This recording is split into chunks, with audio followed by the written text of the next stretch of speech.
Trump dan Netanyahu ribut besar dan berujung kepada perang kembali dimulai. Belum lama Trump seperti mengungkapkan kemarahan, dia teleponan sama Netanyahu. Itu marahnya gara-gara apa? Ketika Amerika Serikat ini katanya Trump klaimnya ini sudah hampir ada kesepakatan negosiasi dengan Iran, walaupun berkali-kali Iran membantah. Israel tiba-tiba berancam untuk ngebom Beirut. Mana ada berita yang mengatakan bahwa pemerintahan Amerika sedang berwaspada adanya mata-mata Israel. Nah, ini penting, ini menarik. Ini menarik nih, Amerika waspada tentang penyusupan mata-mata Israel. Lah bukannya Amerika juga Israel juga, maksudnya? Ini bukti hubungan Trump sama Netanyahu tidak baik-baik saja.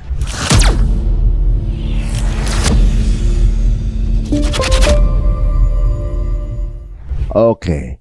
Ini bentuk konfliknya seperti apa? Ya seperti biasa kita akan ngobrol dengan pemerhati geopolitik dunia yang tentunya juga teman-teman sudah lihat bagaimana pendapat-pendapat beliau itu begitu relate dengan apa yang akan terjadi ke depannya yang saat ini sedang melanda di geopolitik Timur Tengah dan dunia ini. Langsung aja kita akan ketemu dengan Bang Pizarro Gozali. Assalamualaikum. Waalaikumsalam warahmatullahi wabarakatuh. Sehat antum? Kondisi dunia yang tidak sehat. Kondisi dunia sehat. Luar apa dalam nih? Dua-duanya. Dua-duanya. 18.000. Iya. Ya. Bisa sampai 20-an nggak ya itu? Ada yang bilang sampai 25. 25, wah ngeri ya. Ngeri, Nangis aja kita ya. Kalau perlu kita nggak usah kemana-mana deh. Perang nggak beres-beres lagi. Iya, baru 18.000 perang mulai kan kita bingung lagi mau gimana ini mulai lagi kan itu masyarakat juga mulai harus punya apa? Mau cadangan-cadangan ide untuk bisa mempertahankan hidup nih ya. Oke Bang, kita mulai dari konfliknya dulu deh. Belum lama Trump seperti mengungkapkan kemarahan, dia teleponan sama Netanyahu. Iya, betul. Itu marahnya gara-gara apa? Iya, itu kejadian beberapa hari lalu ya. Nah, Donald Trump marah dan kemudian dia mengkritik tajam Benjamin Netanyahu. Karena apa? Ketika Amerika Serikat ini katanya Trump klaimnya ini sudah hampir ada kesepakatan negosiasi dengan Iran, walaupun berkali-kali Iran membantah. Israel tiba-tiba berancam untuk ngebom Beirut. Gitu. Dia ngancam untuk ngebom Beirut. Kenapa? Karena di situ tuh ada kantor Hizbullah di Beirut. Menurut atau memang benar? Iya memang benar. Oke. Gitu. Kalau Lebanon Selatan kan basis-basis perlawanannya. Nanti kalau kantor pusatnya kan ada di Beirut, ibu kotanya Lebanon. Dan serangan itu terus intens dilakukan oleh Israel. Padahal kata Iran, negosiasi tidak akan berlanjut kalau kemudian Lebanon masih diserang. Bahkan Iran tuh nyebutnya bukan hanya Hizbullah, Lebanon kalau diserang. Jadi Iran ini marah, Lebanon diserang. Jadi masalah uniknya Iran juga mikirin negara orang gitu ya? Iya. Oh, gitu. Bukan cuma Amerika mikirin Israel, tapi Iran juga mikirin kalau nyerang Lebanon. Iya. Makanya perjanjian batal gitu. Iya, kayak gitu. Itu yang bikin Trump marah. Trump marah ke Netanyahu. Harusnya kamu nggak nyerang Lebanon dulu. Pastikan dulu ada kesepakatan antara Amerika Serikat dengan Iran. Donald Trump meminta Netanyahu untuk sementara tidak melakukan serangan kepada Lebanon. Ya, apalagi mengancam akan melakukan ngebom loh. Dia bilang kan ngebom nge-Beirut kayak gitu ya. Karena kalau nggak begitu Iran nggak akan mau berhenti nih berperang dan tidak akan pernah mau masuk kepada negosiasi. Gitu ya. Tetapi ini kan sama Netanyahu dilanggar. Dia masih melakukan serangan kepada Beirut. Yang terakhir itu kan serangan kepada basis Hizbullah di wilayah pinggiran Beirut. Gitu diserang sama dia. Sipil-sipilnya juga diperangi oleh Israel. Akhirnya Iran melancarkan serangan kepada Israel untuk pertama kalinya sejak gencatan senjata diketok 8 April lalu. Jadi itu yang menimbulkan kemarahan dari Trump. Gara-gara Netanyahu nggak bisa cesan nih. Nggak bisa dinurut apa kata Trump. Tapi dia bilang kan dia kalau nggak salah ungkapan yang keluar di medianya katanya, lu tuh nggak bisa ngapa-ngapain tanpa bantuan gua gitu-gitu kan ngomongnya gitu. Betul. Sefrontal itu apa ngomongnya gimana? Iya, dia bilang memang kalau nggak ada saya kamu udah di penjara nih. Gitu lah. Iya begitu kan? Iya kata dia kayak gitu. Kemudian ini sekarang dunia itu membenci kamu, membenci Israel seperti itu. Dia kayaknya buka fakta ya bang ya. Netanyahu ini. Tapi kan iya. Mau di penjara dan kan? saya udah sering bilang dari dulu. Netanyahu itu tidak akan pernah mengikuti apa kata Trump. Yang jadi budak sudah Trump ya berarti. Yang jadi budak Trump. Kalau bahasa kasarnya kayak begitu.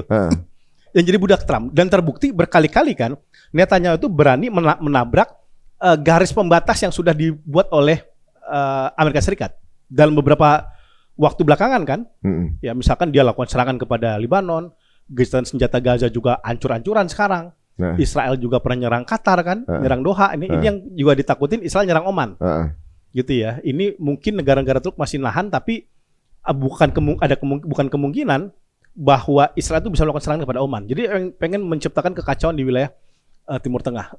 Kemarin ada berita yang mengatakan bahwa pemerintahan Amerika sedang berwaspada adanya mata-mata Israel. Nah, ini penting, ini menarik. Ini menarik nih. Amerika waspada tentang penyusupan mata-mata Israel. Lah bukannya Amerika juga Israel juga, maksudnya? Ini bukti hubungan Trump sama Netanyahu tidak baik-baik saja. Oh, tapi kan Amerika tuh lobby-lobby Israel. Siapa yang bisa ngejamin dalam dunia seperti ini? Apalagi kan Netanyahu punya kecurigaan kesepakatan antara Amerika Serikat dan Iran nanti terpaksa itu akan menguntungkan Iran.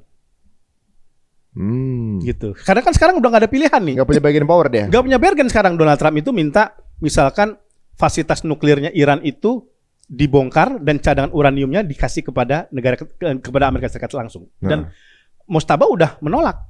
Dia nggak mau. Dan nggak bisa ngapain. Dan dia nggak bisa ngapain. Bahasanya kan kalau kata Iran, lo mau negosiasi ayo, tapi negosiasi yang tidak merugikan kami. Kalau mau perang pun kami siap. Gitu. Oh. Masalahnya Iran itu tidak terikat waktu, dia nggak ada pemilu, dia nggak ada pemilu sela. Sedangkan Trump waktu itu nggak berpihak sama dia. Ini kan Juli ini udah mulai ada pemilihan awal nih di basis-basis masing-masing partai. Siapa yang akan dicalonkan sebagai calegnya. Dan ini sekarang udah mau masuk ke Juni, sekarang mau masuk kepada Juli, Agustus, September, Oktober, November udah. Waktunya sedikit nggak panjang. Maka Trump perlu mendapatkan kesepakatan negosiasi dengan Iran agar dia bisa jual kepada publik Amerika Serikat, kami sudah menyelesaikan pertarungan. Sama juga, Netanyahu juga mau ngejar waktu juga mau pemilu. Waktu masalahnya ada pemilu nih. Nah, kan? Gitu pada kan? Oktober ini. Nggak mungkin dia kemudian terlihat lemah ketika diserang sama Iran diam saja, karena kalau begitu tandanya dia berarti tidak berani melawan dong. Berarti nggak bisa menjaga negaranya. Nggak bisa menjaga negaranya. Dan jangan lupa di internal Israel, publik mayoritas mengatakan setuju serangan ke Iran. Emang narasi framing mereka kuat juga sih. Ya? Iya, kayak gitu. Kalau kita lihat ini, berarti tujuannya mereka ini nyawa orang loh sebenarnya. Tapi yang dipikirin pemilu, ini mau dua-duanya mau ngesedeng. Ibarat kalau kita lihat ya, si siapa? Trump atau Amerika sendiri nih, ketika Israel ini nyerang Lebanon atau Beirut, padahal perdamaian udah mau jadi nih. Mestinya kalau dia konsekuensi waktu nyerang Iran karena hak asasi warga Iran itu menurut mereka terintimidasi oleh pemerintahan Iran kan gitu kan, diserangannya gitu kan. Lah ini kan hak asasinya warga Lebanon ini yang diserang sama lagi diintimidasi sama Israel. Lu aja ke situ serang Israel kan begitu mestinya kan? Iya. Karena kalau Israel selesai, buka tuh Hormuz kan selesai tuh. Berarti nunjukin standar ganda ini sebenarnya nih. Iya. Ya kan, mestinya diserang Israel dong. Kalau dia punya norm hak asasi manusia adalah untuk membebaskan hak asasi kan. Itu warga-warganya Iran sendiri sama pemerintah apa urusannya sama Amerika, ya kan? Kayak gitu. Lah ini yang jelas-jelas aduh ini Afghanistan diserang sama negara lain yaitu Israel. Dan ini mengganggu kesepakatan perdamaian dan Selat Hormuz. Lu aja serang Israelnya kan selesai. Ngapa nggak begitu? Tapi jangan lupa Trump itu budak Zionis kan. Lah ya itu dia. Ya kan? Dia hubungan antara Amerika Serikat dengan Israel itu hubungan yang saling bergantungan. Makanya Netanyahu tahu semarah apapun Trump sama dia, sekenceng-kenceng apapun tonadanya Trump kepada dia, Israel tahu bahwa Amerika tidak akan pernah bisa melepaskan Israel. Sampai kapanpun. Sampai kapanpun. Karena bohirnya itu. Bohir, kerjasama teknologi, kerjasama ekonomi, kerjasama intelijen. Gitu. Yang ngangkat dia juga itu lebih Israel juga kan ya. Dan ini menarik yang penyadapan nih Israel. Ini bukan barang baru kalau kita lihat dalam sejarah hubungan Amerika dengan Israel. Tahun 80-an, analis intelijen angkatan lautnya Amerika Serikat, Jonathan Pollard, itu orang Amerika Serikat, tapi bekerja untuk Mossad. Dia membocorkan tahun 80-an, dia membocorkan ribuan dokumen-dokumen rahasia Amerika Serikat, Pentagon, angkatan laut kepada Israel. Jonathan Pollard. Kalau dipikir-pikir ya. Mossad itu bisa masuk ke ring satunya Iran, ya kan? Apalagi Amerika. Apalagi Amerika. Mungkin kepala ring satunya juga orang mereka, kan kita nggak tahu. Dan bukan mungkin di internal Pentagon banyak orang-orang yang sebenarnya warga negara Amerika tapi bekerja untuk kepentingan Israel. Jadi kalau sekarang Pentagon merasa khawatir dan risih ternyata Amerika Serikat melakukan penyadapan terhadap mereka, ini sudah terjadi tahun 80-an. Iya, ini udah berapa puluh tahun sekarang udah. Iya, Jonathan Pollard itu akhirnya dihukum 30 tahun. Sama Amerika. Di penjara 30 tahun. Setelah dia lolos tahun 2010-an, dia pindah jadi warga negara Israel. Gak bisa apa-apain udah. Gak bisa apa-apain. Dan Jonathan Pollard kemarin mengatakan, ini yang jadi spy-nya Israel ya, untuk Amerika Serikat. Dia mengatakan, jika memang diperlukan, Israel punya hak untuk membom nuklir Iran. Punya hak dia bilang gitu. Iya. Ya seperti ada beberapa berita waktu itu ada foto-foto seperti Epstein ada di Israel. Kalaupun dia masih hidup di sana juga nggak bisa diapain, ya kan? Ini memang negara-negara yang, aduh, udah sulit kalau kita mau ngomong. Iya. Dan ini, kenapa Israel melakukan penyadapan kepada Pentagon? Pertama, Israel ingin memastikan negosiasi yang berlangsung dengan Iran itu harus memasukkan kepentingan-kepentingan Israel. Tidak boleh hanya kepentingan Amerika Serikat dengan Iran. Oh. Kayak gitu. Yang dimaksudkan kepentingan Israel adalah kepentingannya terhadap Afghanistan. Pada banyak hal. Pertama, memastikan bahwa negosiasi ini tidak berujung kepada pencairan aset-aset Iran yang ditahan sama Amerika Serikat kepada Iran. Oh. Sekarang kan Iran meminta sebelum lu masuk ke negosiasi satu meja nih bareng gue, aset gue yang lu tahan cairin dulu dong. Seperti apa aja sih? Kan aset-aset Iran yang melakukan transaksi perdagangan minyak ke berbagai negara-negara besar, itu kan kemudian nggak bisa dikeluarkan karena tertahan dalam sistem perbankan Amerika Serikat. Karena kan penjualan minyak dari global itu kan dengan sistem perbankan Amerika Serikat. Itu ditahan sama Amerika Serikat, tidak dikeluarkan. Jumlahnya 100 miliar US dollar. Wih, itu kalau dikeluarin udah punya ini apa logistik banyak tuh. Iya. Iran hanya meminta seperempatnya aja. Cairin dulu sebagai DP itikat baik. Amerika mau negosiasi sama Iran. Gitu. Cuman cairin dulu 25%. Berarti sekitar 25 miliar US dollar. Cairin. Ini ada kepentingan Israel agar ini tidak dicairkan. Karena kalau dicairkan, Iran bisa kembali pulih, bisa rebound dia. Membeli alat pertahanan baru, rudal-rudal baru, balistik baru. Bahkan yang terbaru di Iran itu sedang mempersiapkan sistem hipersonik, senjata hipersonik yang paling canggih. Yang bisa ngebom Israel. Kayak gitu. Oh, dia udah takut aja deh. Dia udah takut. Kemudian kalau cair dana-dana itu dikhawatirkan Israel masuk ke Hizbullah. Oh, langsung ke sana. Ke situ. Nah, makanya Mossad melakukan penyadapan terhadap para petinggi Pentagon, pejabat Amerika Serikat dan tim diplomatiknya untuk memastikan ini lagi apa yang diomongin Amerika nih sama Iran nih. Apakah kepentingan kita juga dimasukkan? Apa kita juga diajak?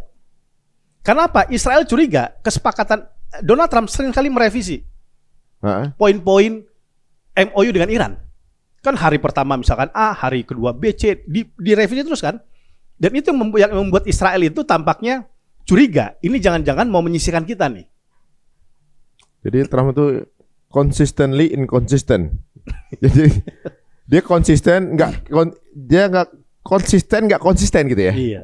Gitu. Dia untuk perjanjian dia selalu nggak konsisten. Oh, iya. Dan yang disadap Steve Witkoff, Jared Kushner, ini tim-tim diplomatiknya Amerika Serikat. Ngeri. Padahal mereka sendiri juga bisa ada kemungkinan juga Mossad.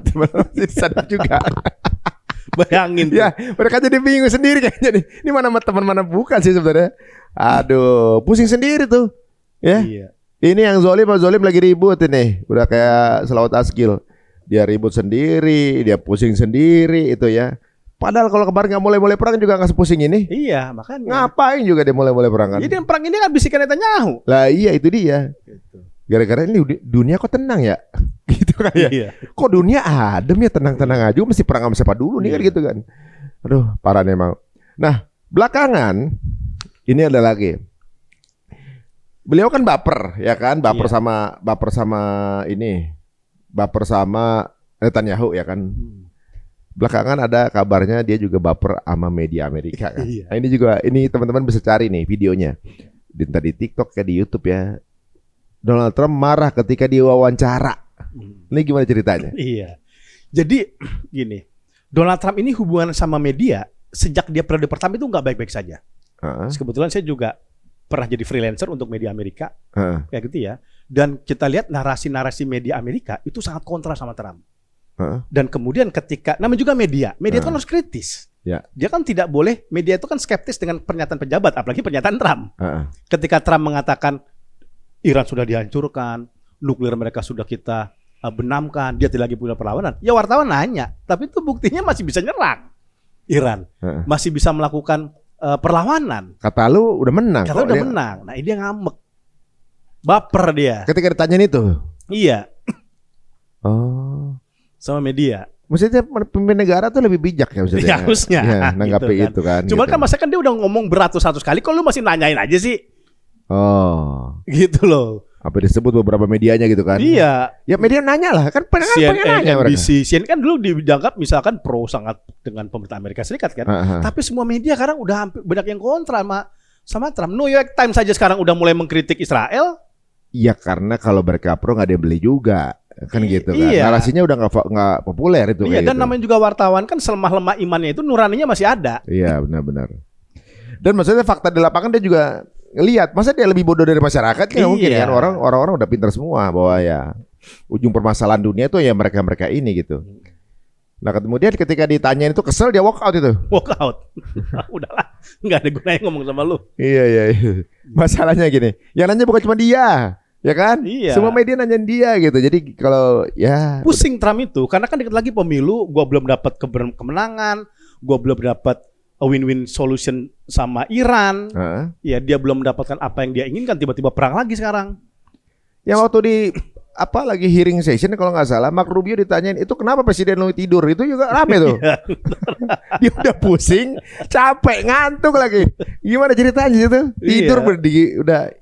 Bagaimana cara memutuskan sebuah keputusan politik yang besar? Bagaimana dengan peperangan besar? Ketika yang memutusin itu dalam keadaan ngantuk, gitu kan?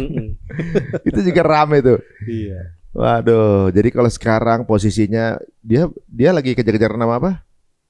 Trump lagi kejar pemilu ya? Pemilu. Pemilu. Dia perlu mengklaim kemenangan lagi segera. Pusing kan? Iya, karena gini, kesepakatan 50-50 aja dianggap nggak menguntungkan bagi Amerika. Gitu. Dengan usia segitu dia juga lagi berhadapan sama ajal sih, lagi nunggu ajal juga gitu.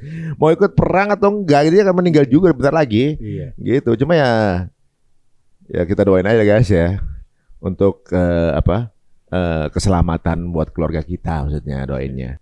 Dan guys, itu kalau kita lihat posisi mereka ini lagi pusing. Amerika pusing.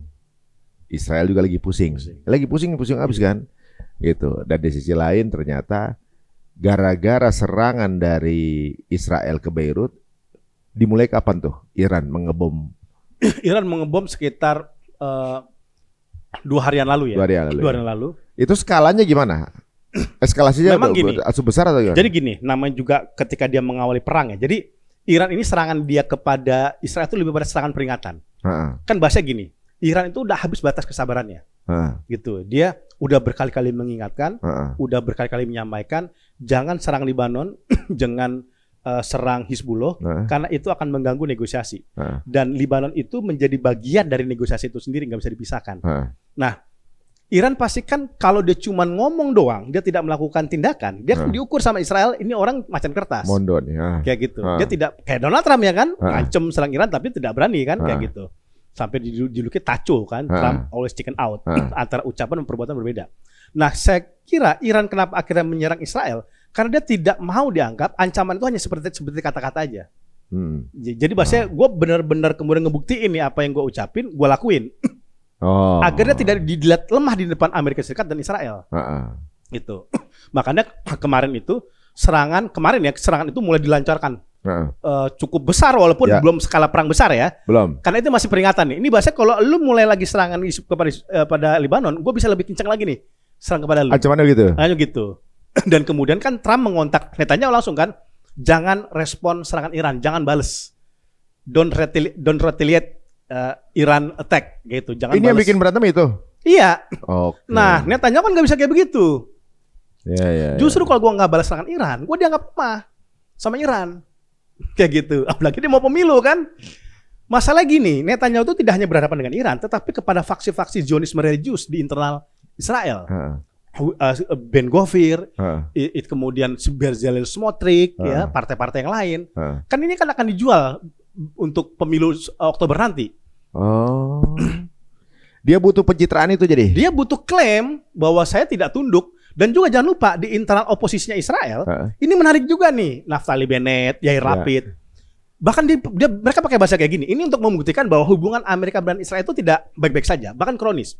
Kata Naftali Bennett gitu. Kalau Anda tidak melakukan serangan kepada Iran dan kalau Anda menuruti kata-kata dengan Donald Trump, berarti kita tunduk sama Amerika.